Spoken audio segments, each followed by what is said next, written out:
Hello and welcome to the Daily Roto Premium NBA show. This is the Friday, March 12th edition.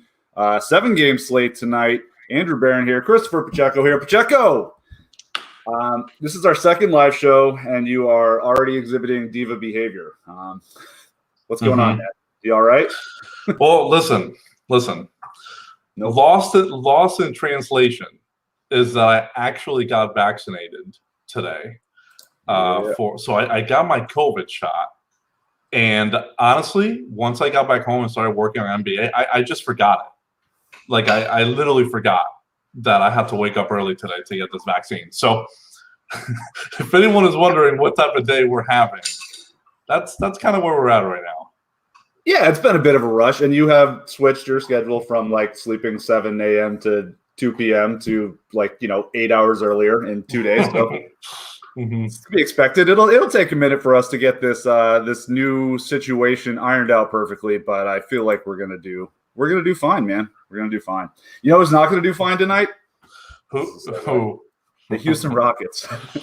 They are in trouble. Not many guys available to play in this game this evening. We have the first Vermont Catamount ever to play in the NBA. Will be making his return this evening. And that's not even Kevin Porter Jr. We get him to talk about too. But why don't you give us the brief overview first of what the hell is going on in Houston? Well, so here's the quick summary for you. First off, we don't have an injury report from them, like officially. Like we realistically do not know who's in or out tonight. Though we did just get that, but that was like as you were pushing the last thing. So it is official that all the guys we thought were out are out. Okay. So so they did just list Nwaba as questionable, which is different for us. But Vic, Wall, Tucker are essentially ruled out. Tucker is not, so he's with the team, but he's going to get traded. And so yesterday he didn't start, and that was a little bit weird to me. But then I figured, okay, maybe he's just not going to play.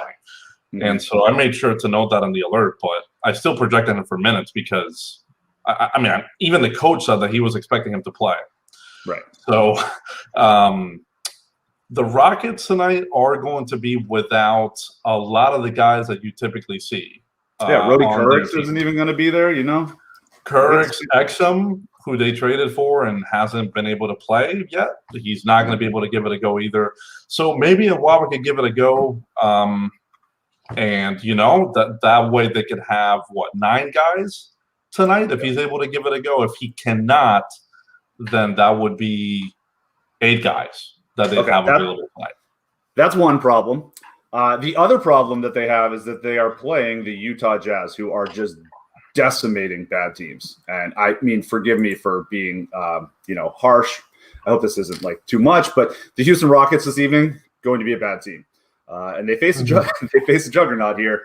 It's not going to be pretty. The spread is 17 the last time we checked. I'm assuming that was assuming all of those people are out, but it may climb higher. This is almost definitely going to blow out. But since the Rockets only have 8 or 9 guys, I mean, what are we doing here? This is the problem. Okay, we got Kevin Porter Jr., which we were very happy to see happen last night. We talked about him quite a bit. Big fan. We were both big fans. It was exciting to see. I even got some in on FanDuel, even though the price tag was egregious.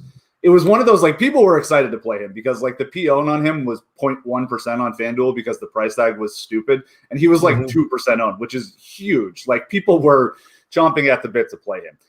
They will be doing that more so this evening because he's going to get projection over 30 everywhere. He's going to be firmly in play on FanDuel, and he has a 35% optimal probability on DraftKings. He's still 3,200. I don't remember seeing one that high. Or I think it's high. I think it was 37. Whatever it is, he's almost not a dog to be optimal. That doesn't happen on slates that are bigger than 2 gamers. So I don't know what we're going to do about him. He is probably going to be 70% owned. I watched a lot of him. I rewatched a lot of what he did this morning.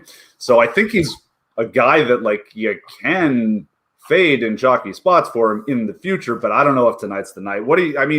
Talk to me about what we got to do about these Rockets, because you're going to get like 6 of them in vanilla optos right now.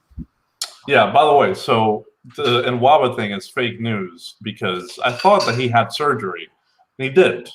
And he's out for 6 weeks. So I don't know what he's questionable unless the dude is Wolverine and is ready to play. And I just can't imagine he's ready at all. So that one seems like just a fake one. Thank you, Cleveland Phil, for that note. So yeah, in regards to Houston tonight, Kevin Porter Jr., all the good things in terms of how we handle situations like this. So honestly, Andrew, Kevin, from just a pure projection standpoint, I think that Porter Jr. is like the least of the worries, if that makes sense, relative to what we saw yesterday and the way that they're trying to play and just develop Kevin Porter Jr. They're trying to play him as a point guard, right? Which for us, from a projection standpoint, that makes things a little bit easier for us because now we can give him a bigger assist rate. Last night, he had an assist rate over 50%. His usage rate is going to be over 20%. So things are pretty, I would say, okay there. I didn't really struggle with him. The challenge is everyone else. We do have a good bit of Sterling Brown in terms of like historical rates there and what we could expect on him. Same with Ben McLemore, and then Jayshawn Tate, because he's been playing more as a rookie this year. We do have something on him as well. Justin Patton, Anthony Lamb, Kenyon Martin Jr., those types, we really don't have much, if at all. We really don't. Anthony Lamb is the said Vermont Catamount. He played at UVM. There has never been a UVM player in the NBA before, and he's going to do it. And on top of on top of that, like it's not just the minutes that are obviously going to be just bigger for a lot of these dudes tonight. It's the rates. John Wall, Oladipo, these are dudes that carry really, really big rates. And so without those guys in there, someone's going to have to do a lot of ball handling. Someone's going to have to do a lot of shooting. And obviously it's not going to all come from Kevin Porter Jr., but we think that, frankly, he's going to be the focal point of this offense tonight. Yesterday, that was the case in the second unit. But Houston is 100% committed to developing this guy and making him a thing. And so that's why, from a projection standpoint, I really don't think that he's the one that I'm worried about. It's someone like Anthony Lamb who's projecting for like over 20 drafting points and 20 fantasy points in general that that's uncomfortable. We have him projected for like a near 1 fantasy point per minute, and we haven't seen enough of the guy for me to be able to tell you that that's accurate. Right. I think that is a pretty significant issue that we are going to run into. The one counter I might make here is if Kevin Porter Jr. is going to be primarily a point guard. I did watch him, and he was certainly assist hunting, and he is very casual with the ball in his hands. I don't think he needs to be, but he had an atrocious turnover rate in his sample of playing. He played a fair amount last year. He was pretty good with it last night, but I think this is a guy who, if he plays 30 minutes with all the, with the ball in his hands constantly, is like live for the, quadruple double with turnovers tonight. So that worries me a little bit. I think he'll make some errant passes. I also think the people he's going to be passing to can't shoot very well. That said, on DraftKings, it's just like, 3,200. There's no way he doesn't get like 24 points or something, So like injury. There's a chance that injury, or because even with blowout, he's going to be fine. So it's really hard to see him like failing, but there are ways that he's not optimal for sure. That's kind of what happened. Like Tobias Harris got hit by blowout last night, but even if he played his full run, he wasn't really on pace to just like smash and make himself optimal. So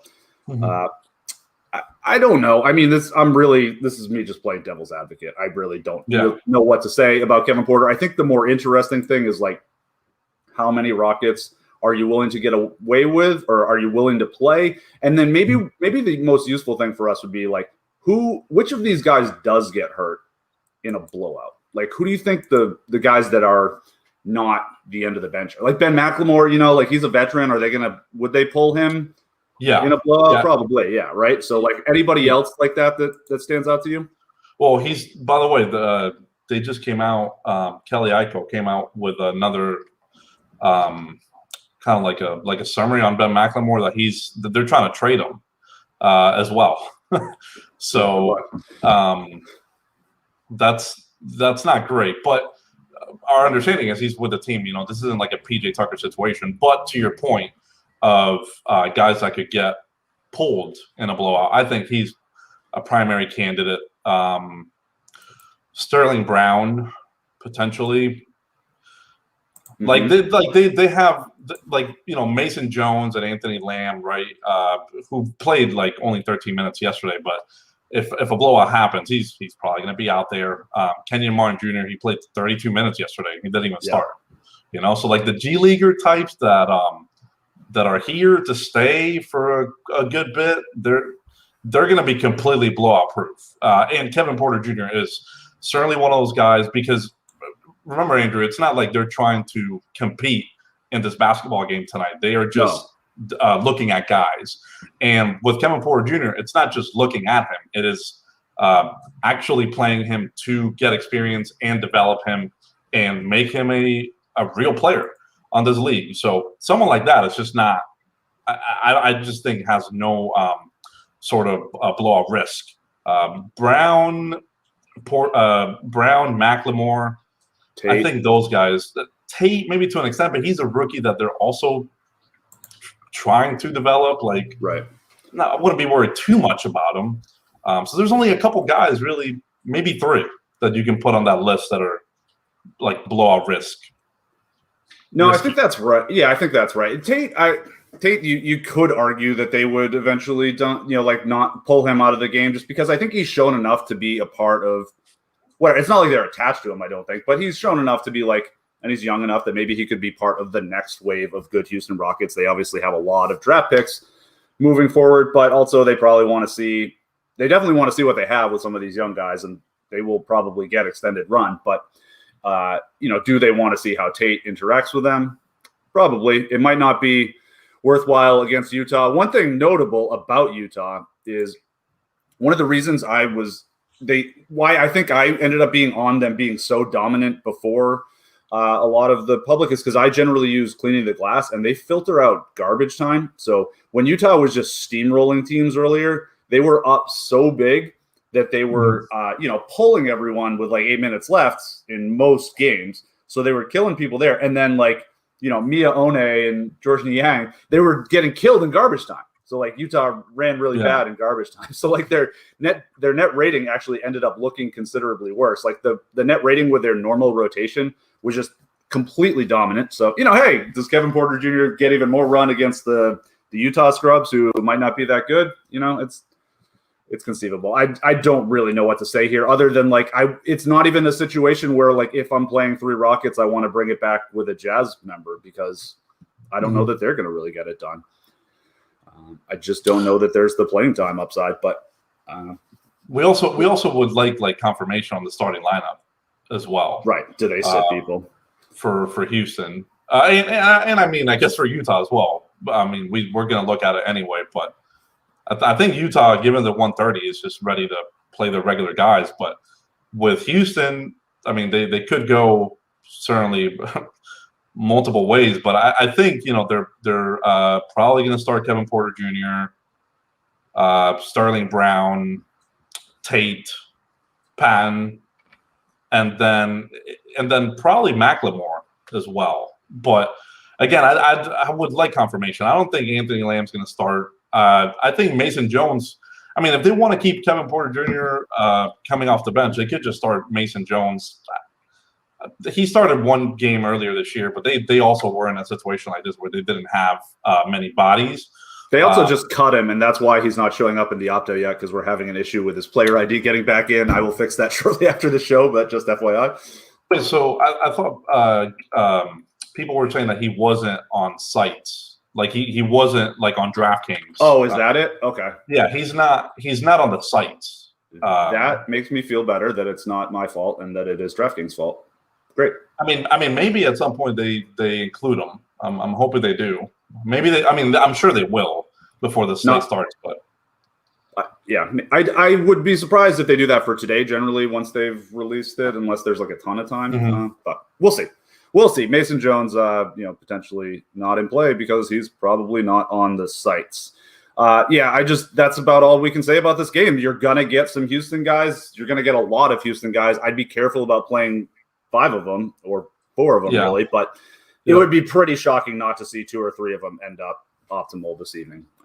It would really take it would be more on like multiple studs failing than them not getting there. You know what I mean? It's going to be like, if Embiid doesn't do it and a bunch of other guys that are pretty expensive and you fill out your team because there aren't there's not a plethora of like expensive guys to pay up for this evening. So if you're jamming 4 Rockets and then you can pay up for 4 studs, then if some of them start failing, then it gets a little hairy, and that's probably the path towards Rockets not working this evening.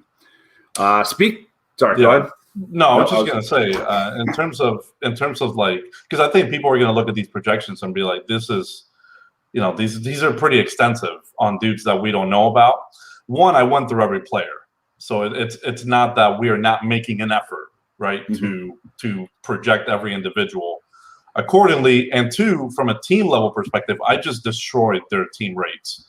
Their assist rate is below 70 on our assist rate target, and their rebounding rate target is under 46. I mean, these are not normal team rates for a regular NBA team. So we are making an effort to making sure that the projections are in check. But at the same time, when you're going to project 8 to 9 bodies and the main dudes are out, this is kind of what's going to happen. And if these guys weren't priced as cheaply, especially over on DraftKings, it would. I think it would. Maybe from a visual standpoint, you'd be like, oh, there's not as much green. There's some red in there because their price tags are more appropriate from a value perspective. Right. But a lot of these guys are min priced on DK. And that's not our fault. That's the site's fault for pricing them this way. Yeah, and like philosophically, it is worth noting this is kind of a new issue where we've had a number of teams with only 8 players because of all the health and safety protocols this year and last year. And in years past, when a team would be down a bunch of guys, if this was what the Rockets were left with for starters, there'd be other dudes even further down the bench, and we probably would have cut off 15 of these minutes that have to go to these guys and given them to even bigger scrubs. You know what I mean? It's just we don't really have an option. There's 240 minutes. It's a bit of a handicap of the way projection systems work. So, we would, you see that with the Jazz tonight. We just threw 5-6 minutes on Jarrell Brantley or maybe he got whatever. The last 3 dudes on their bench, Mione, those guys. Ersan Ilyasova, who was recently signed by the Jazz, is projecting for some minutes tonight, but that's more a function of their blowout than anything else. And we can't do that with the Rockets because there aren't enough guys and there's not enough money to spend on them. So an opto is going to get you a lot of them. I would just be wary and think about it. Another way for the Rockets to fail, like we were just talking about, is if Joel Embiid fails. Do you think that's possible against Washington tonight without Ben Simmons? Failure in terms of just not getting there, not getting to the projection. Yeah, I don't know. I guess so. Yeah, sure. There's always paths to not getting to the projection. Yeah, for sure. There's certainly. I mean, we just saw yesterday with Tobias Harris. He was crushing. He was crushing, and then blowout happened, and he couldn't play the last 8-9 minutes. I mean, things, dude. Especially this year. I mean, my goodness, it's the year of guys just not getting there randomly due to blowouts, injuries, COVID tests, you name it. Certainly, it's been a year. It's been a year. But the upside is immense. Obviously, I mean, the projection is 62 fantasy points for Embiid. It's as big as it's ever been on our site. Maybe the biggest ever projection we've ever had for him. So, the path for failure here, Andrew, is probably blowout. If he gets these minutes, he's probably just going to go bananas. Yeah, I think that's right. I could make the case, I have a couple times about, Robin Lopez being a guy who's whatever. He's not a monster defensive player overall, but he's a pretty good center stopper. But like Scott Brooks has not even been doing that. Like we talked about that with Jovel 2 games ago. So like they played Memphis twice in the last couple of weeks. And 2 games ago, Robin Lopez is such a great team rebounder. Like he's like an all-time box out guy. Same with his brother. Like that's why people always made fun of them for not getting a lot of rebounds, but their teams rebounded unbelievably. I showed some stats from Cleaning the Glass the other day about like how unbelievable Rolo's on-off stats with that are. And, he should get some run if they're just getting crushed by Embiid. But like, for one thing, they didn't do that with Jovel in the last game. He was destroying Mo Wagner, and Robin Lopez was not really out there for the Jovel minutes, and Jovel got 9 offensive rebounds. Like, do you want Jovel to not get 9 offensive rebounds? You put Robin Lopez out there. Like, he only got 1 of those against him, if I read the box score correctly. But it also doesn't really matter against Embiid because Embiid's got more game than your typical hulking center. It's not just keeping him off the boards. And Embiid, will face up at the elbow, meaning he's holding the ball towards the basket and can make a move. It's not just backing you down with your back, putting your butt into the guy and getting closer, because that's hard to do to Robin Lopez. But if you've got 12 feet of space between you and you've got enough of a jumper that people are afraid of it and a pretty good pump fake and a decent first step, like better than most centers and certainly better than Robin Lopez is capable of countering defensively, it just doesn't matter. He's going to be able to do what he wants. So I don't think there's a whole lot Washington is going to be able to do about him. It really comes down to, does it stay close? And that's really hard to predict. Yeah, I think so too. Because we've been talking about it all the time in terms of like that fourth quarter rotation for a lot of the studs. It's like, it's the difference between absolutely smashing and just like sometimes just kind of getting there, or maybe just not getting there. So that's why I would say it's probably just blowout or he gets here. And Philly is on the second night of back-to-back. Not that affects Embiid because he didn't play yesterday. Right. Island game for him. But it's a 5-point spread here. Beal is questionable for Washington though, and that does worry me in terms of if he's not able to give it a go. I do worry about the competitiveness of this game. Because he's the best player in Washington. He's by far their best scorer, and that, I worry. I would. And Russ is neutered as a scorer with Beal off the floor because Beal creates a lot of spacing for him. He just gives him a little more room to operate, kind of like what Harden did for Russ when Russ played the best ball of his career last year. So it's not going to be pretty. No, I'm sure that Westbrook's projection itself would benefit from not having Beal. Of course, the rates are going to be bigger, but make no mistake about it, Westbrook, much as I like the dude, he's not efficient, and just because he has a big game doesn't mean that Washington's going to be able to keep it close. I don't think Westbrook has that pull as a player. Yeah, and his efficiency would almost certainly go down quite a bit were Beal out. That's kind of my point, because then they can just camp and beat at the basket. So, it would get pretty ugly pretty fast, even though Beal himself has been pretty frustrating to play lately. Like I've certainly noticed, like I'm playing a lot of him because he's always low owned now, and so his leverage scores are really high. I tend to play a lot of him, and he hasn't really been getting it done lately. But I think he makes for a reasonable play tonight. He's a guy. It's like if you're playing a ton of Rockets, that's probably funneling you to Embiid. Might as well play Beal too, and hope that he's one of the studs that keeps it close for you. Yeah. I mean, I don't know. It seems like Beal over the last 3 games, it was a little bit like on and off. He had like 52 one game, but then 40 and 37 fantasy points on the others. But generally speaking, he's been hovering around this projection. It's just like rostering him at less ownership. You're hoping he gets a 60 plus, right? Is probably what you're getting at, or really, really smashing. He hasn't really been doing much of that lately. Well, so here's the thing, and I mean, I'm glad you brought this up because I wouldn't have thought to explain it like this. But if a guy is low owned, then him hitting his projection is not nearly good enough, right? The reason he's low owned is because his projection itself is not good enough. The reason he's low owned and a good play is because his projection is a little low, but his range of outcomes is higher. The ceiling is really high, and that's why you get him. So like, when Zach LaVine, it's like, I guess it's not like he's failed. He's come pretty close to what we've projected him for. But 44 points out of a 9K Zach LaVine, is not getting it done. You know, you need that 55, and that's the same thing will happen with Beal. So, yeah, that's worth discussing. To be fair, his opportunity set with Westbrook as well. We know it's not the same, right? But it's like not the same in terms of there's no real double-double, triple-double equity. Not that he has a triple-double equity with Westbrook out, but there is double-double equity. And if Westbrook's in there, he has to score not 35 real life points. We're talking like 40 plus. Yeah. And he can do it. Bradley Beal can absolutely do this. But it's Westbrook is still out there chucking, and so it's less shots for him, and he has to be a little bit more efficient to really get there in a meaningful way. He's not going to get there by going 30-10-10. That's not Bradley Beal's game or profile.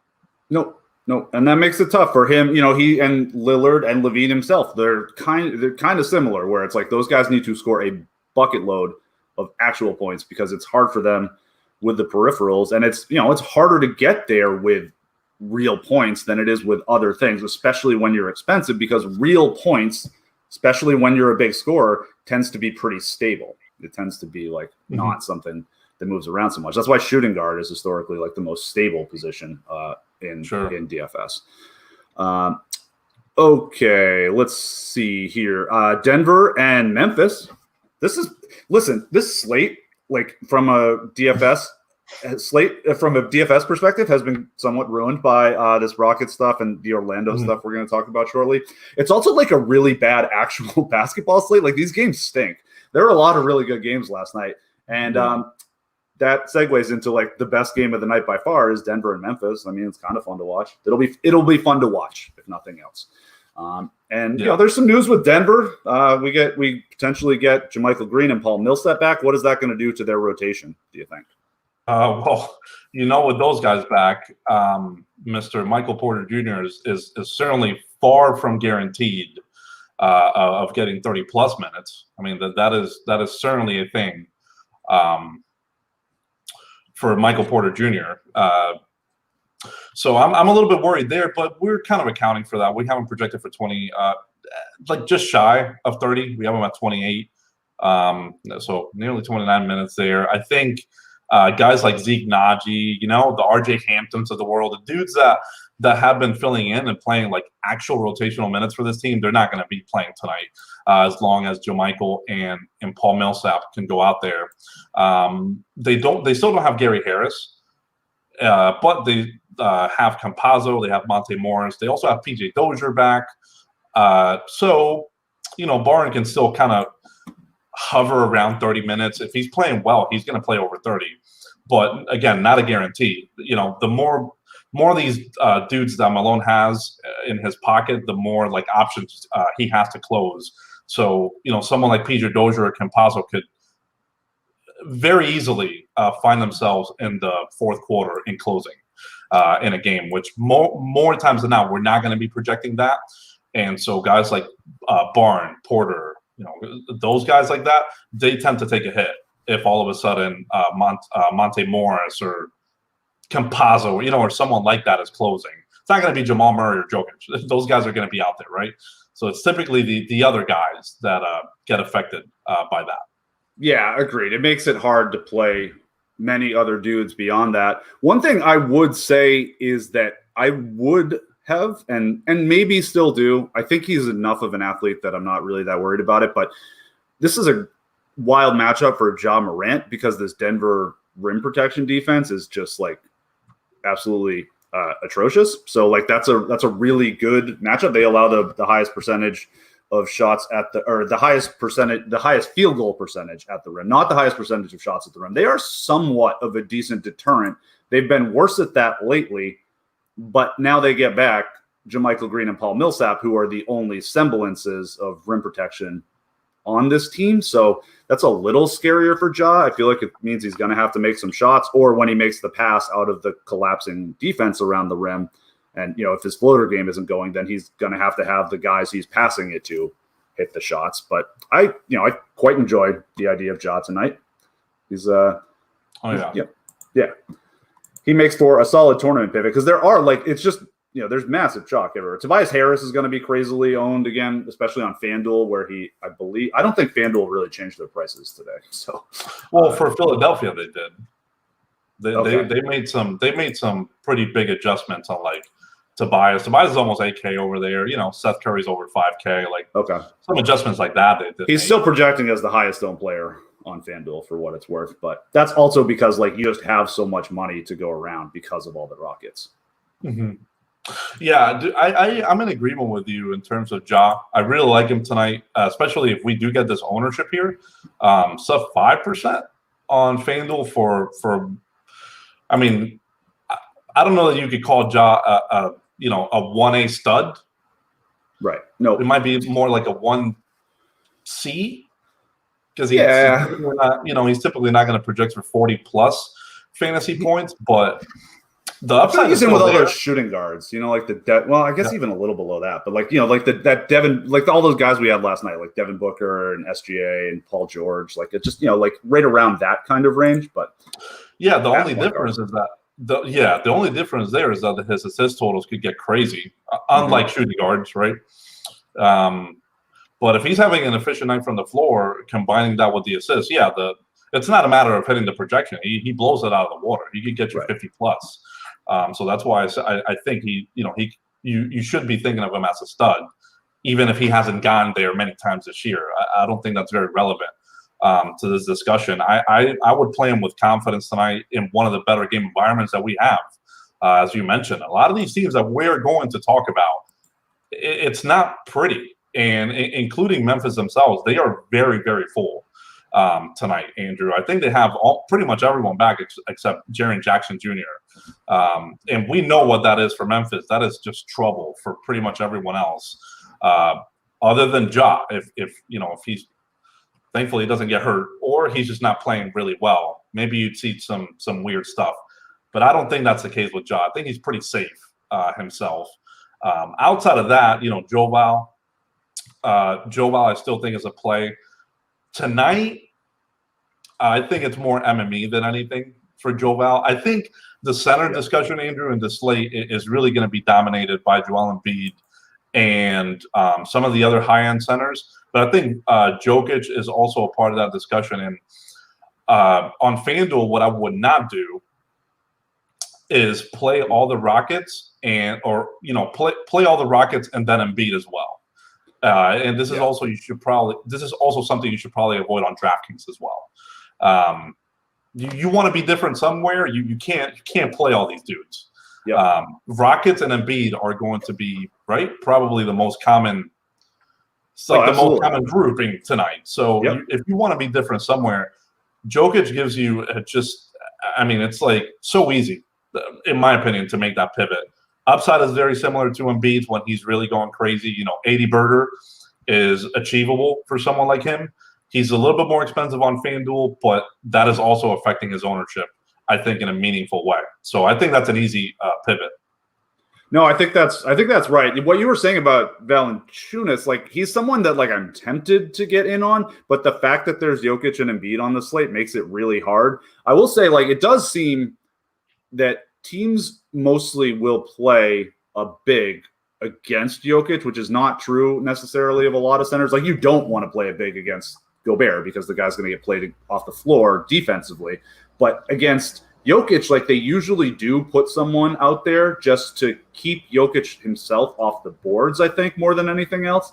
So, we've seen that a lot with the sacrificial lamb, like against Denver, just getting out there to keep him off the boards. But, it's hard for Valanciunas to do a ton of damage, like further away from the basket. And just the sheer fact that we have Jokic and Embiid on the slate makes it difficult.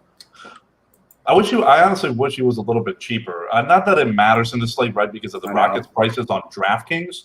But I wish we were talking more of like a $6,700 Joe Val. Visually, for me, that does things, as you know, because I'm such a price. I don't know, whatever. Like I'm just really into price tags. Right. And if I just see one that just doesn't look right, I get turned off. And $7,700 for him on DraftKings it's a lot. Yeah, it's $8K on FanDuel. It's a lot of money. And Yeah, and I mean 7,200 on FanDuel, I thought it was pretty good. Oh, I'm sorry. Honestly. Yeah, I was looking at Allen. He was right above him. But the problem still is Embiid, Jokic, Vooch. I'm here to tell you, Vooch is a thing tonight as well. Gobert blowout. I mean, it's not that we're not projecting that, but it's a thing tonight. He might not play 29 minutes. So I mean, there's some really strong plays at center, and I think Joval is like, he's not going to be on that boat. It's just he's going to miss it tonight. Yep. I think that's probably fair. And yeah, Embiid, Jokic, and Vucevic, these are the guys we talk about. Those are the only three like real post up do it by themselves centers out there. And like there's enough of a difference price wise with Vooch now too. Like he's been, I mean, 9,900 is expensive, but generally when you've had him with Embiid and Jokic, they're both like right at the same price. And all you really need is for Embiid to blow out here. Like 2K difference between Jokic and Vucevic. Like Vooch doesn't have to like completely go haywire. Yeah. To stay close to Jokic as long as Jokic doesn't put up 80, which, he could, but he's probably not going to. And that's the thing. Like, so when we're talking about Ja here, like, yeah, his projection, maybe not crazy, but what we need is for him to, what you need of pretty much everyone is for them to blow by their projection, right? Ja Morant scoring 38 to 40 points is not winning you a tournament. What you need is for Ja to beat Russell Westbrook. You need him to like blow by these guys like LeBron James that are projected higher than him. So we're not talking about just like straight value sometimes. We're talking about ceiling, and we're talking about, can this guy get meaningfully higher than his projection? Because if he doesn't, like it's not really worth it. Same, I mean, it's true. That's also true when you play like a 3K guy and you're like, can I just eke out 18 points? Like that's not really going to get it done. It's not really good enough. Yeah. I mean, especially, depending on the size of the tournament, but you're really that's the thing with the Houston's guys too, right? Like, that's why I'm saying you have to keep things kind of in perspective. Like, the projection for someone like Anthony Lamb is 21 fantasy points for min price. Does that look good on the surface? Of course. I mean, it's a minimum price tag. I'm here to tell you, if he gets 21 tonight, I don't know if that matters, to be really honest with you. Well, I don't think it does. And it's also like, if he gets 30 tonight, then Justin Patton or Jason Tate are not. You know what I mean? So like they're not all getting there together. No, they're not all blowing past it. So that's why you want to limit, because when someone, you need people to blow by their projection in order to win a tournament. And for someone to do that, they're usually taking from one of their teammates. That's why we don't play Westbrook and Beal together, even when they both have nice projections. Why we don't play Harden and Kyrie together very often, because it's just those guys, it's more about how expensive they are, but it's really hard for one of them to just like absolutely, like Harden's not putting up 80 and Kyrie putting up 65 in the same game. Like and they're the closest, like they're the best chance of that happening, but it's still basically, I don't know, very unlikely. I will just say very unlikely. Let's see. Moving on here, we have do you want to talk about Orlando? I mean, let's just get the last tough one out of the way. Orlando is on the back end of a back-to-back. They play the San Antonio Spurs, who I will say it is worth noting. Sean in the Flesh shared a Tom Haberstroh tweet earlier about the Spurs schedule. So starting now, they have 6 games in the next 9 nights. Okay. Nice. And then they have 39 games in the next 65 days. They just have the most insanely condensed schedule moving forward. And then you've got popping people. He will probably be conservative with someone's minutes here and there. It's just they're fragile. They generally always are, but like I think that's going to be rugged moving forward as far as the Spurs go. No, I mean, so yes, yes, I 100% understand that. However, the Spurs are on the playoff hunt, which I think does change the conversation a little bit. In terms of like, let's just not blow it out of proportion per se. Will there be games that we are frustrated on the second out of a back-to-back because these guys just didn't sniff their projection? Yeah, I'm here to tell you that's going to happen, but it's unlikely to happen as many times as you think, right? Like we can't really limit guys the way that you probably would like us to every single back-to-back that they're going to play, unless they're showing us that is a consistent trend, which on the second half it might be. It might very well be on the second half. DeJounte Murray, instead of playing 31, 32 minutes. On the second night of back-to-back, he plays 28. If we see that happen a little bit, early on, that's what we are going to project. So we are, I guess you could call, on Spurs watch. Yeah, we are trying to figure out exactly what they're going to be doing on the second night of back-to-back specifically, and even on the first. On the first end of a back-to-back, right, which we're helped out with a little bit tonight because at least we know we don't have DeRozan, so like that makes it a little bit easier.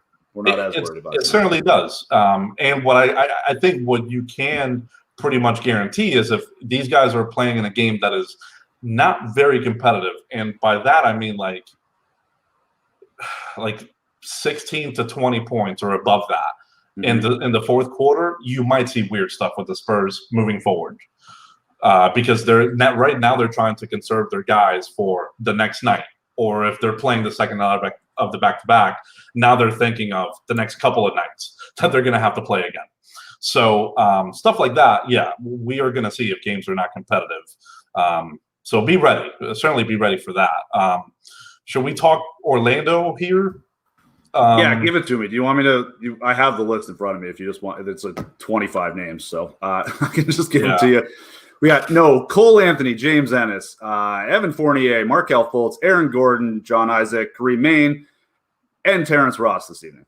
Those people will not be playing for the Orlando Magic. So do you want to list me to the other 9 guys on the roster that are playing? Well, thankfully, the 9 guys that are on the roster, you should know about now, with the exception of maybe Shasson Randall. Like, if you didn't play a couple weeks before the break, and then you wouldn't know this guy. But he was signed with the Magic, and he's been playing for them a backup, essentially like a backup guard role. I can't even say point guard. It's essentially been backup guard because the Magic don't have guards.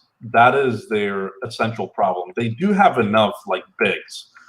They have, even outside of Vooch, they have Bamba, they have Birch, who could both play center minutes. Realistically, a regular NBA team should only be playing one of those guys, probably. They have to play both tonight.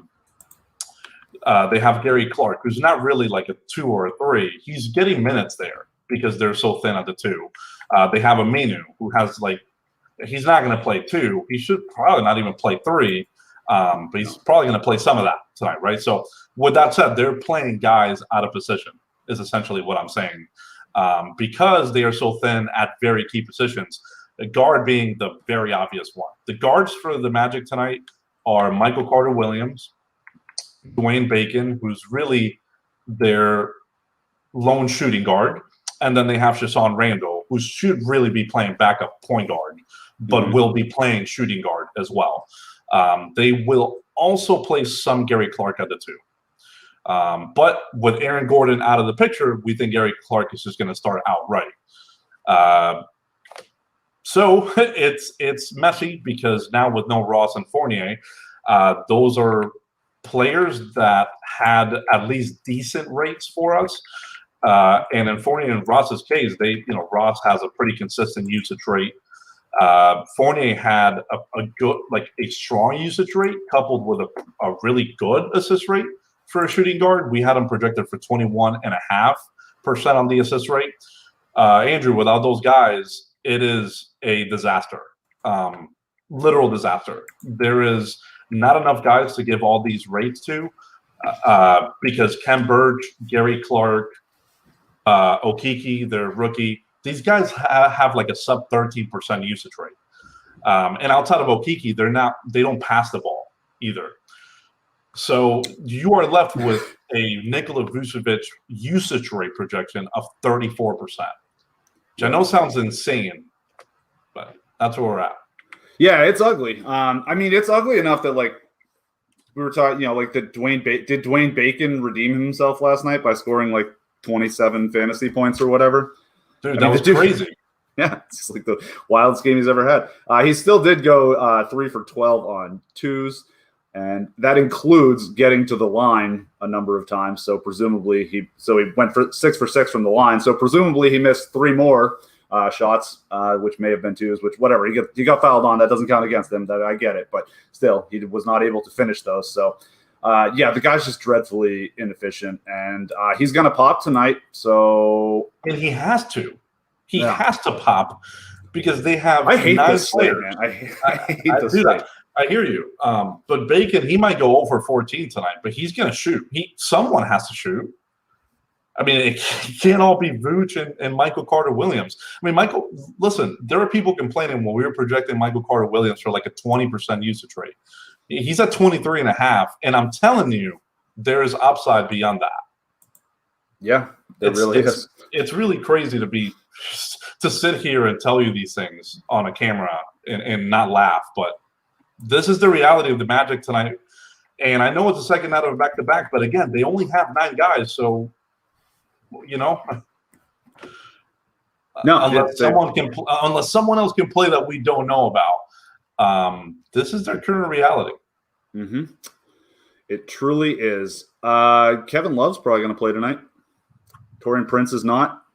Darius Garland probably will, but Love and Garland are questionable. There are reports that that Love will return this evening. They play the New Orleans Pelicans, who can't guard the 3-point line at all. But is Love going to play?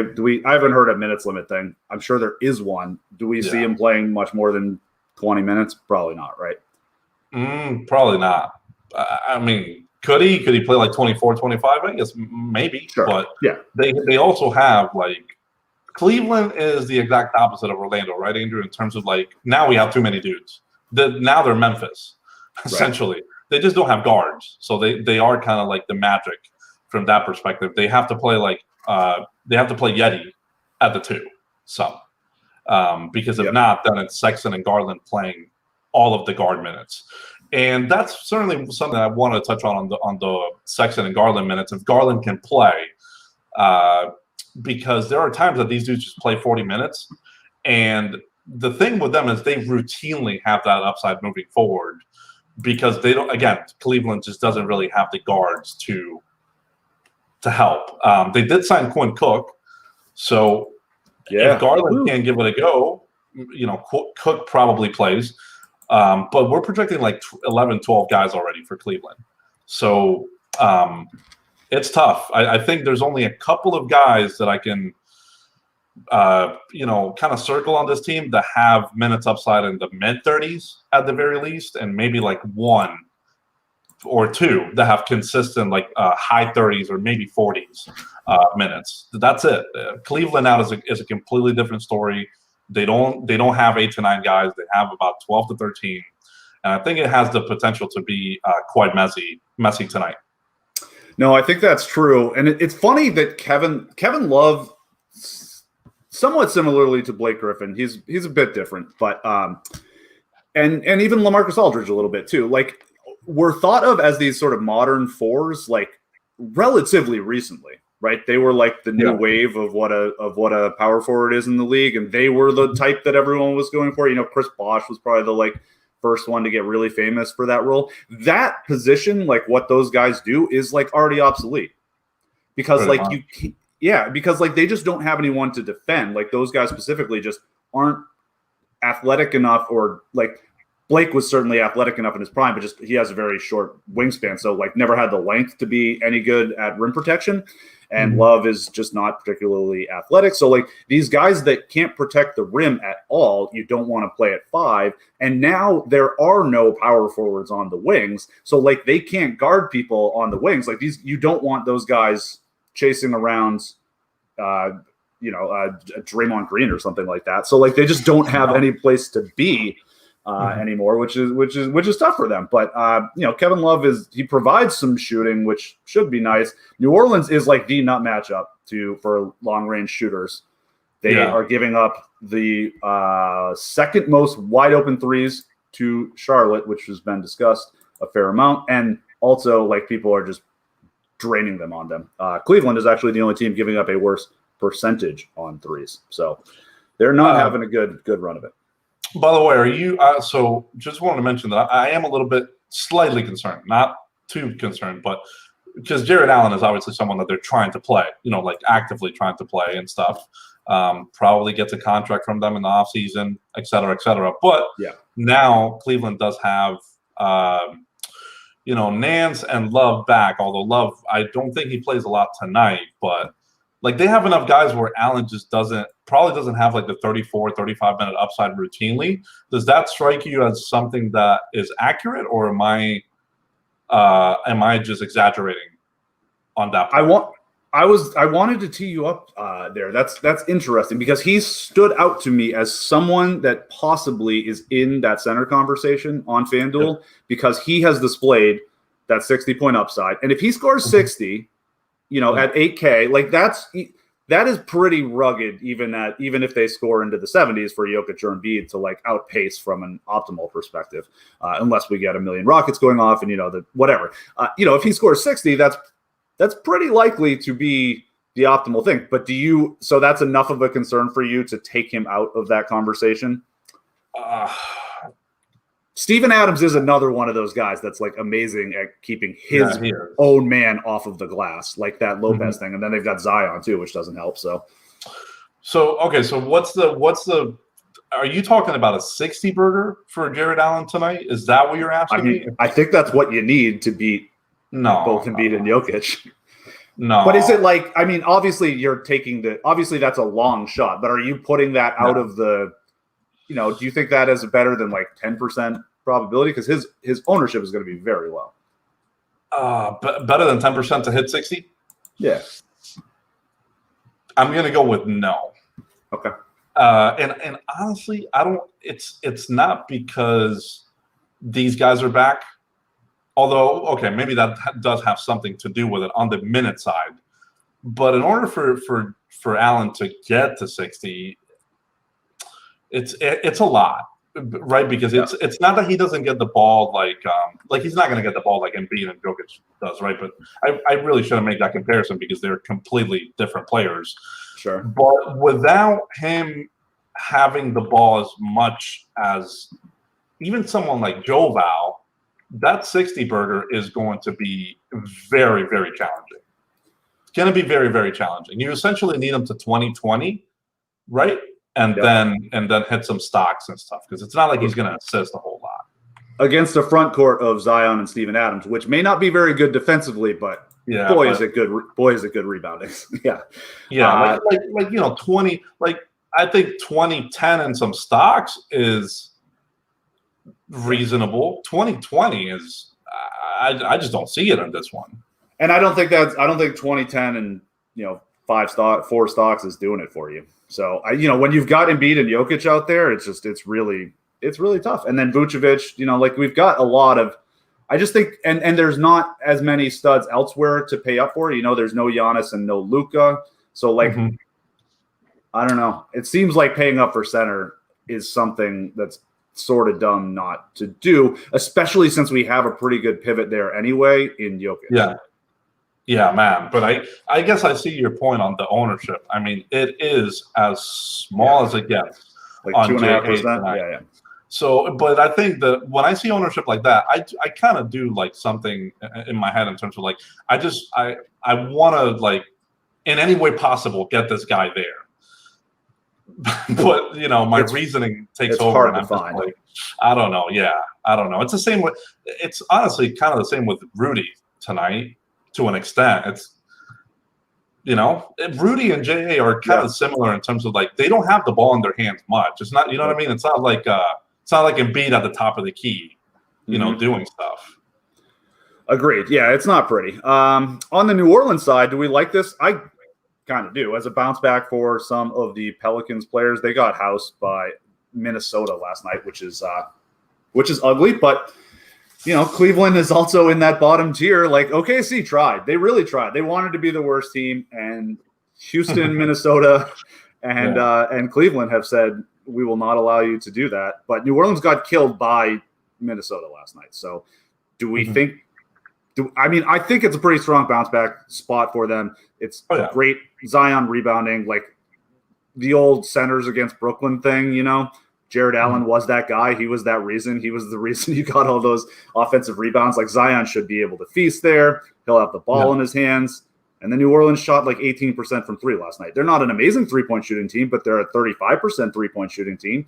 And so that should regress. And I don't know, Cleveland's Cleveland's not great. So I think that New Orleans is going to be fine tonight. Do you like plays there? Yeah, as bounce back candidates, yeah, of course. What I worry about, the obvious concern in my mind, though, is that like there is some blowout risk here on the blowout the other way, on the other way. Just because Cleveland, I don't know if people recall, but they're not very good either. They're not very good. They're Houstonian in that perspective. Right. That run they went on right after the trade was the original, like, wow, this is not really an NBA team run of this season. Yeah, it was ugly. And the other thing is, yeah, they're getting better parts tonight, and Kevin Love and Larry Nance Jr. and stuff. But also what you see with stuff like that is like now you have too many players, and it's not like those guys are necessarily ready, right, to make a big impact in the game right away. And I worry. I do worry about that scenario tonight. But I think, if anything, that is a little bit reflected on the ownership as well, if anything. So I don't want to like double count. If that makes any sense. I would click on Zion, even though the 60 burger, we keep saying that it's coming. It's coming. It's certainly coming. But consistently, it's more like he's been an auto 40, right? Like a Sabonis type, rather than like an Embiid type, right? Yep. And so the price tag is appropriate for the consistent type of production that he gives you. So I don't know if that's enough to win you a tournament outright. I would still play it. Brandon Ingram, 7,700 on FanDuel is a pretty darn good price tag. He's going to get ownership there. He's going to get ownership. Yeah, no doubt about it. So if you wanted to be different, it's Lonzo, it's Eric Bledsoe, it's Josh Hart, who I think it's okay, but upside at 5K is just not. It's okay. He had like that crazy game, remember? And I think everyone's just been trying to chase that again. Yeah. Like he's good for 25, 30, but beyond that, it's not easy. No, it's really not. Yeah, that's about. I mean, Zion has a lot of potential in transition too. Cleveland turns the ball over a lot and misses a lot of shots. So, there's added upside there. I think that's how he will realize his 60 burger is when he also gets like, some live rebounds where he's turning into assists or full court dunks, like several. So he's it's almost, it's Ben Simmons-y. That was another kind of comp for him coming out of the league. He doesn't have the length that Ben Simmons has at all. So he's not going to be the defensive player. It's just like not really physically possible for him, but he's, he's probably, saying Ben Simmons is insanely strong, but he's stronger than Ben Simmons, and he's just going to, he's much more of a beast on the offensive boards. But I think they could be similar transition players, and he's getting into a bit of a similar role. He's still just, and similarly to Simmons, he doesn't have his own shot, so it makes it really hard for him to score like 35, without getting to the, just getting layups over and over again. But sure, like him a lot. I'm going to keep playing him. The optimal percentage is he's looking at 27% ownership on FanDuel, and the optimal percentage is even higher than that. So I will be on it. All right, last couple games. Let's wrap this up quick. Miami and Chicago. There are, there's some news here. What do we got? We got Bam still out. We got what's going on for you in this game? Yeah, so Bam is not going to be a thing tonight for Miami. He's still out. Though they haven't, again, it's in the 130. They didn't officially submit their stuff. But Bam's not playing. I think they have ruled him out regardless. We know Myers Leonard's not going to play. We know Avery Bradley, he's still like banged up. I don't think he'll be able to give it a go tonight. Yeah, he's got a couple more weeks, I think. Yep. Yeah, so, we're left with the same crowd as yesterday for Miami, which they won that game against Orlando pretty easily. Tonight, I think the matchup against Chicago, it's okay. The team totals here for both teams is Miami at 111, Chicago at 109. So nothing that jumps off the page there for me, Andrew. But Jimmy Butler is still going to be a fantastic play, especially without Bam Adebayo. His rates are just too big this season, and without Bam, I think they just get like assured. Like you're going to get big rates out of Jimmy, even with Hero back and Dragic back and all of that. If anything, all the other guys are being affected by Jimmy and not the other way around, if you know what I mean. So, no, I have no concerns there. And then, obviously, Kelly O was a thing again yesterday, though. We yesterday talked about how like, he could make Vooch's life hell, and vice versa. But like that, Kelly can make it really tough on Vooch too, and he did. Yeah, he absolutely did. Had a big game again. Only thing was that like a lot of centers just had good games yesterday, and there were like just throughout all the price points, and so maybe Kelly just didn't matter as much. But tonight, Dwight Howard not starting after lock. Still ended up 33% owned and still outperformed Kelly. Or like I think he had he might have had one more point than Kelly, and it was it's weird. Yeah, it was. And then Poku got like a super late start for OKC, and he was min priced and hit a little bit over 30 fantasy points as well. So it was almost like whatever. That doesn't count. Yeah, we don't care about Poku. That's Davis's boy. We were talking about Kevin Porter Jr., who outscored Poku by 18 points last night. You know, that's more my speed. True. As well. One thing I was on that didn't work out was the Zach LaVine, who continues to be it's overpriced enough. Like he's gonna, it's reaching that Trae Young thing where it's like he's gonna nuke more than you think, and there's a bit of attrition to it. There's a bit of he needs other people to fail as well for him to go, because it's not like he's gonna score 70. Yeah. But it's doable, and his ownership remains low. And it's like if you're gonna take some wacky stands, like that's not a terrible one. There's no rim protection in Miami this evening, so Jimmy Butler is not the defensive guy he used to be. I'm not really worried about the matchup for him. So let's do a little more Zach LaVine, right? Well, I have been out on Zach in the 9 days, but I think here's something that helps him tonight. Shooting guard, so the cheaper guys, right? The Bacons of the world, Ben McLemore, Patty on FanDuel, though Patty does have some questionable upside beyond this projection. Like I feel like he's good for 17 to 22. Beyond that, you'd have to get really lucky on stuff for Patty. So that one, from an upside perspective, is kind of meh. And he's picking up some ownership tonight too. So no thanks. Yep. Same with Bacon in terms of I mean, listen. He's played 35 minutes before and not done a whole lot, so I do have some concerns there because he's just not a strong per minute producer, but someone has to shoot for Orlando tonight, right? As we said. But outside of those cheap guys that I think a lot of people are going to consider, the higher end tonight is Bradley Beal, who's obviously, again, it's not that he can't get you to this projection. It's just it's a little bit tougher for him to really, really go bananas with Westbrook out there. And then you have Don Mitchell in this game that's supposed to be a big blowout, and he's 8,200. You have Colin Sexton, who has nice real life points upside. Typically doesn't have crazy DFS upside. Jordan Clarkson, part of that same game, and not really like a stud per se in DFS. Has been awesome off the bench, great 6-man. If he, there were games that he did go bananas. Doesn't have insane upside like some of the studs actually do at shooting guard.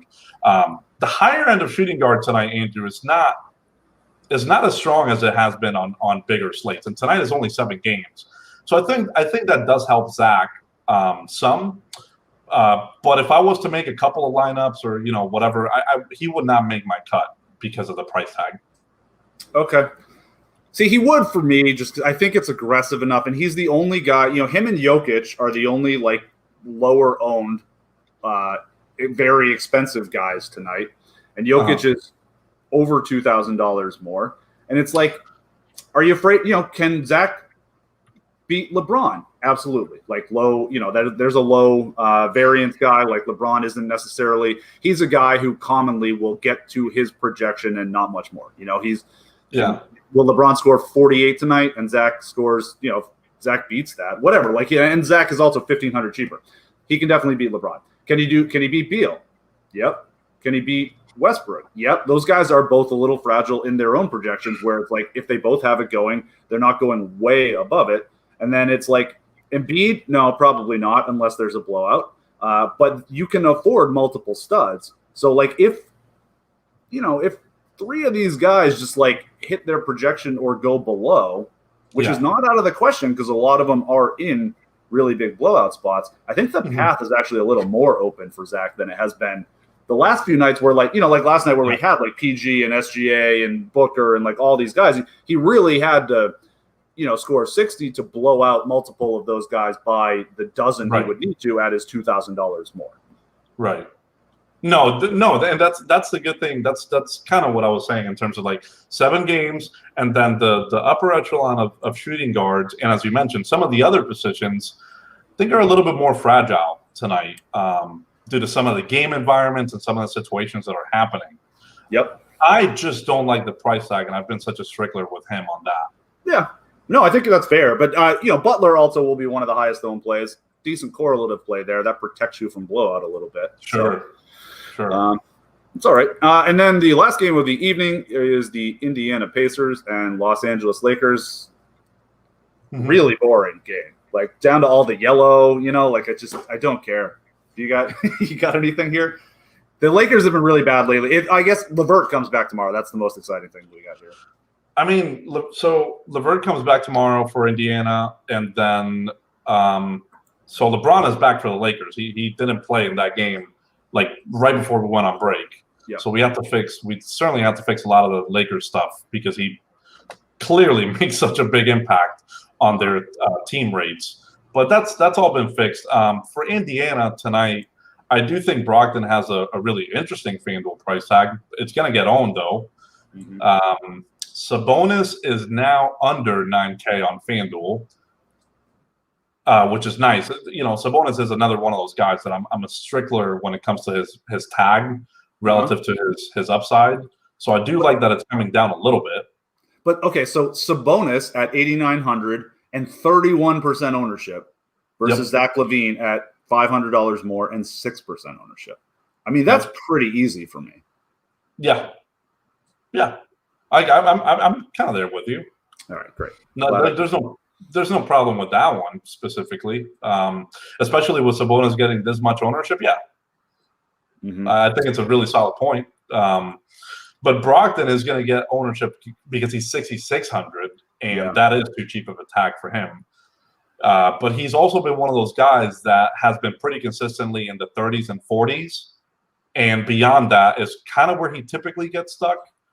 And then I don't know if he had just been like banged up. Well, actually, I do know that he had been banged up before the break, but he's not on the injury report or anything. So maybe he's healthy now. He's fresh. These guys were playing a million minutes in the first half, Andrew, Sabonis and Brogdon. So that's true. The second highest number of minutes for any twosome behind Barrett and Randall. So I think the break probably did wonders for these guys. Brogdon, frankly, I thought he'd have even bigger ownership than the 19% on FanDuel. Yeah, I think some people are down on him. Here's my issue with this game is it's a lot of fairly low variance guys, at least the big studs that you want to play. Brogdon, Sabonis, and LeBron are not guys with huge ranges of outcomes anymore. And they've got really big ownership. So it's is it going to be, would I take all of those guys as a value proposition over Zach LaVine? Absolutely. But these guys are all getting owned in the 20s and 30s. Or close to it, and LaVine is getting owned in single digits, and he's the only expensive dude that is. And you can play LaVine with Embiid. You can do some weird stuff like that. So I think that I don't know. I don't love this game a whole lot. It's a game that's going to get won by a lot of failure more than it is by these guys going nuclear, like bananas. Yeah, I'm there with you on that breakdown. Is this a trust spot? Is this a Montrez spot? That's a good question. I think, I probably, because this Indiana team is pretty bad rebounding. I don't like. I certainly don't like the price tag on him because it forces it to be a spot for him. If that makes sense. If it's not the spot for him and he plays 17 minutes, you're cooked. Okay, it's going to be hard for him to close now that I have a second to think about it, because he's too small to guard Sabonis, and he's useless running after Miles Turner. So I don't think he can play much against Turner Sabonis lineups. But do you think he can get to 24? All right, so he doesn't. So he does not close. He does not close. I'd be surprised to see him hit 30 minutes, which is probably what you want when the guys you are dodging are Embiid and Jokic. God, yeah. This is the thing with this stuff. Like, I'd love to have a legitimate conversation on guys that can win you a slate. Harrell probably could on another slate. Yeah, there's gonna be games for him. Yeah, it's just like the Pacers have really changed their shot selection a lot too. So it's not. I don't know. There's just not a lot. I don't think there's a lot to do for Harrell defensively, which is kind of no. Certainly, he's going to have to get you there on points and boards. His assist rate has been a little bit better without Davis around, but the minutes have not been as consistent as you'd hope without AD around. That is the real bummer here, and that's what kind of turns me off at this price tag. That it's telling me, yeah, this guy's going to play his 24 minutes. That has not been a thing for Montrez. There are certain matchups, maybe this is one of them, that is just like too tough, and he's not out there. Right, and this is without Gasol as well. Like we've seen it lately. So yes. Oh, yes, exactly. Without Gasol, too. Like, okay, so maybe it's a little bit surprising, but that's the way the Lakers have chosen to play it. And they signed Damian Jones, who's like a bigger guy, but he's been playing minutes too, So that's a problem for Trez, and I want to make him a thing. I wish he was a little bit cheaper. I wish that the spot I felt like more confident in. There was a spot against Sacramento, I think, that you had called that it was like, okay, this is a Trez spot. But then in that game, they didn't have LeBron either. They didn't have anybody in that game. So yeah, it's going to be a little bit easier for him to for that to be the spot for him. Yeah, Sacramento was the night after they had gotten killed by, I forget who. They got killed by somebody. Yeah, and that was the night that Trez didn't really play despite no Gasol. And yeah, Sacramento, there's stuff for Harrell to do. I think the argument would be potentially if they get down, because then they could use his offense. Like they don't have a ton of offensive personnel here, but like defensively, if they're up, I just don't see much reason to play him. But I don't know, whatever. I've certainly been wrong on that stuff before, but that would be my assumption or my take, my leaning. That's fair. No, that's fair. I'm worried about the price tag more than anything here. Wish he was a little bit cheaper, and then I'd be like, hey, maybe I can buy into this guy at 5,100 in MME. Right. I don't know if I want even a little bit. Yeah, I think that makes sense. That does make sense. And those are the games. Do you want to talk about San Antonio really quick? Because we didn't really hit on DeMar. Not that we have to go too extensive, but they should be starting. Let me know if this sounds about right to you. It sounded about right to me when I was double checking stuff and finalizing everything. DeJounte, Derek White, Lonnie Walker, Keldon Johnson, Jakob Poeltl. Does that sound about right to you in terms of a starting lineup? Sounds right to me, unless they want one of those guards with the bench unit. So then in that scenario, we could get Trey Lyles as a starter, by the way. Yep. That's a possible, just because they would be looking for, well, I think the reason you would do that is a lot of it would be defensively, because Patty can't do a whole lot defensively because he's small and old, but like it's against this wretched Orlando team. Yeah, exactly. So yeah, I think that starting lineup is probably a big favorite. And then they bring Patty off the bench. Like he's been, even when they didn't have many dudes, he had been coming off the bench. Mm-hmm. So I feel pretty strongly that tonight he will absolutely be coming off the bench. It's just a matter of it's a matter of if they start Lyles or want to bring White off the bench or something like that. But there's not many routes that they can take on this one, in my opinion. Mm-hmm. And they do get Vassell back, right? He's back tonight and playing minutes off the bench. But even without DeRozan around, I don't think there's enough there for him to get him in play. I know he's really cheap and stuff, but he needs more than DeMar, I think, to be out in order for him to be a value, unless he started. Yep. If he started, I think that'd be interesting. Yeah, I would agree with you. It's a it's one of those slates, man. It's just there's a lot of weird stuff. There's some like really gross chalk. It's just condensed chalk. I just don't play. I'm going to set a max 2 Rockets, I think, and just max whatever. 2. If that beats me, that beats me. It's not going to be fun, but because if Kevin Porter is diming up multiple people and they're hitting threes, then I'm insta dead. But like that's just going to be so common, and not enough people are going to set that rule.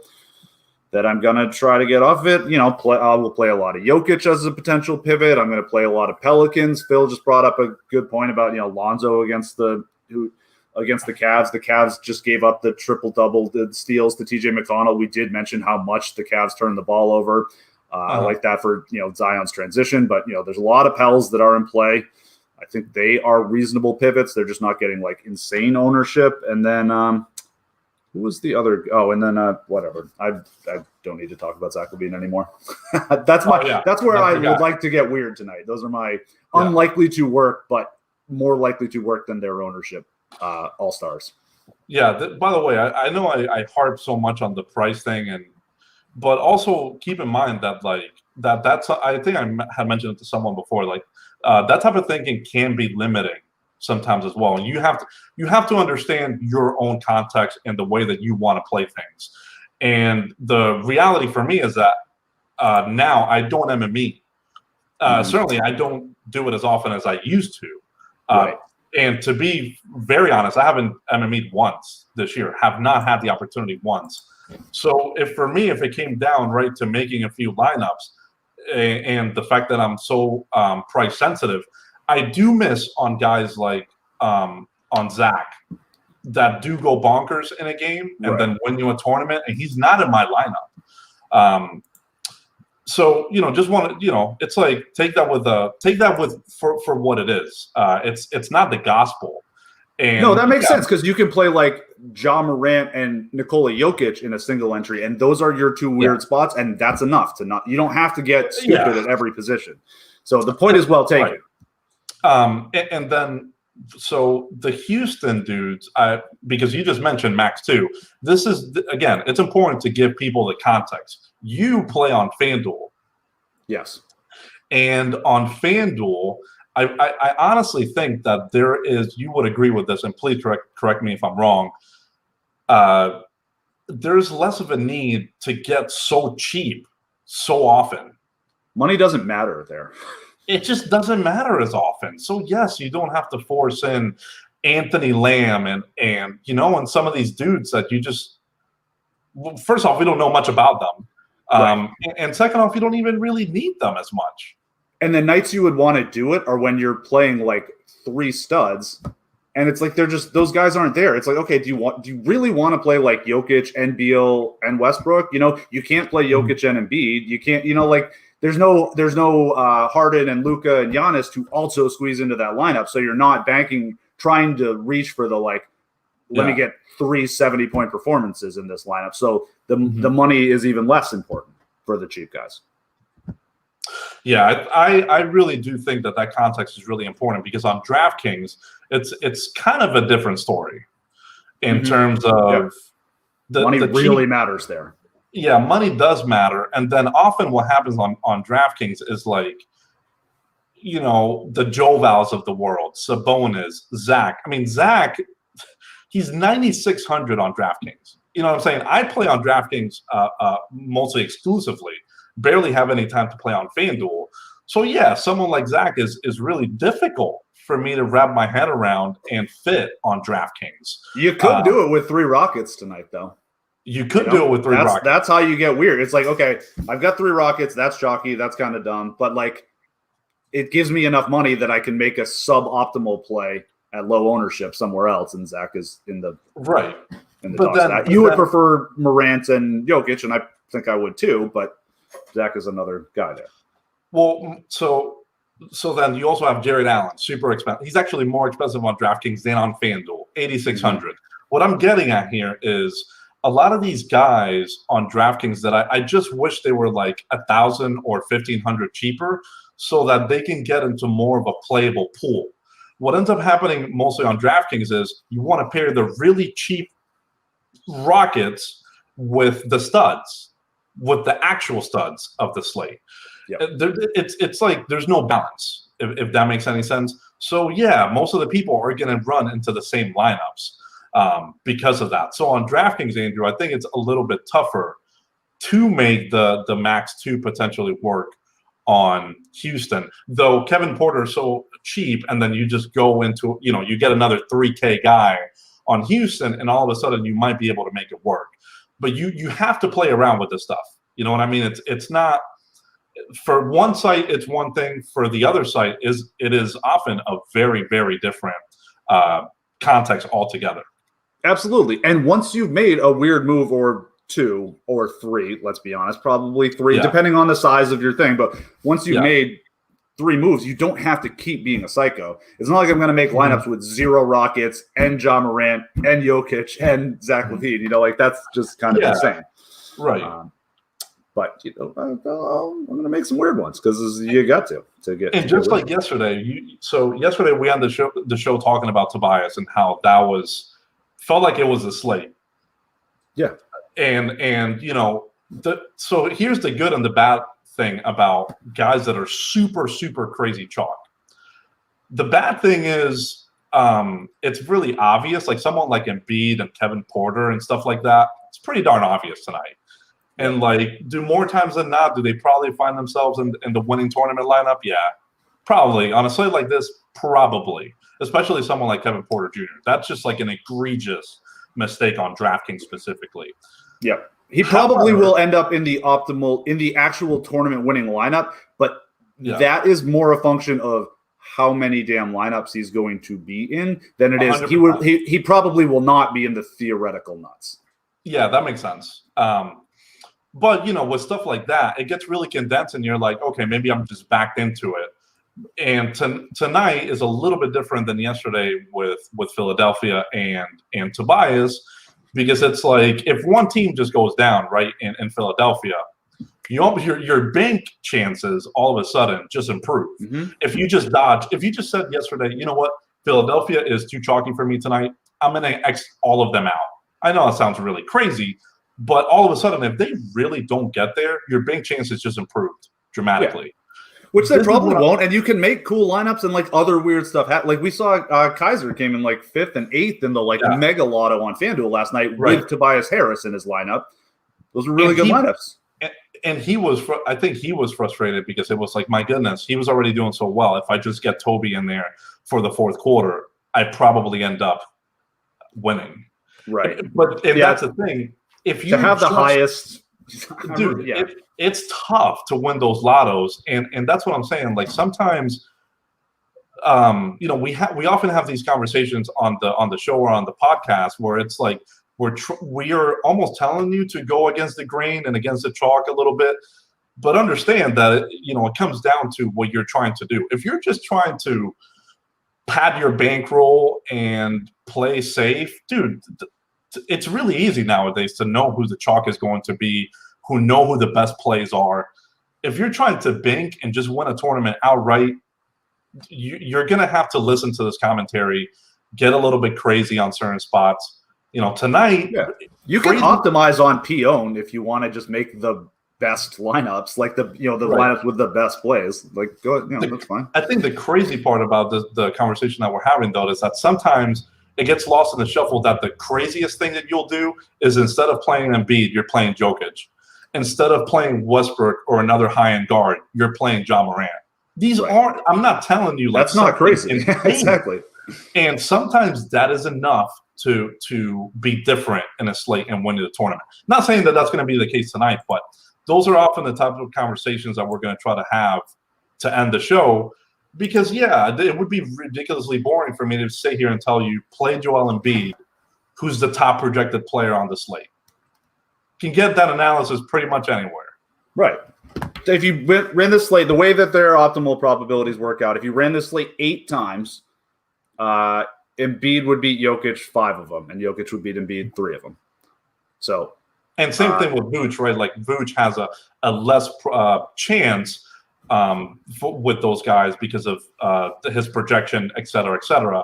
But I think tonight Vooch is a really strong pivot and not a crazy play. And just playing him already gets you good leverage. Yeah. Yeah, it's just like, Jokic has 60% of Embiid's optimal probability, and he's got 30% of his ownership. So it's like, I don't know, that's an easy spot to do something that isn't crazy. And yeah, it's not going to work more often than it will, but like the payoff when it does work is higher. Like not playing Tobias last night wasn't that crazy. He was not going to work out most of the time. Kevin Porter Jr., like it's a little tougher. Like his optimal percentage tonight is higher than Tobias's was last night. But yeah, but that's also a function of the slate, a function of the pricing. And even yesterday when we were talking about Kevin Porter, we did mention that we thought he was going to be a tournament winner. I know. I'm pissed about that, actually. Like, I wish it happened tonight where I could have played like 15 or 20% of them. I had like 8. But that was also a good example of we ended the show and then all of a sudden all hell broke loose and things changed dramatically. But stuff like that is also going to happen in the NBA. Like we're not going to cover it on the show. And then Kevin Porter actually became the tournament, like he was on tournament winning lineups everywhere yesterday. And yeah, you do have to pay attention to the alerts and how everything breaks down. But just when we're saying stuff like that, it might sound a little bit crazy. But there was substances to what we were talking about yesterday with Kevin Porter. And yeah, it just so happened to work out. And sometimes we're going to look like just complete clowns. It's not going to work out. No, I mean, listen to how many times I talked about Obi Toppin. Like, they don't work out. Or Dennis Smith. Like, sometimes you'll get there. Like it happens sometimes. But it's just that they're like, when these guys are 1% owned, it's like, just play. You don't have to play. Like, to take advantage of Kevin Porter going nuts tonight, you're going to have to literally lock button him. And even that's not going to that's really not going to differentiate you. So, but like to take advantage of him last night, you had to play 8-10%.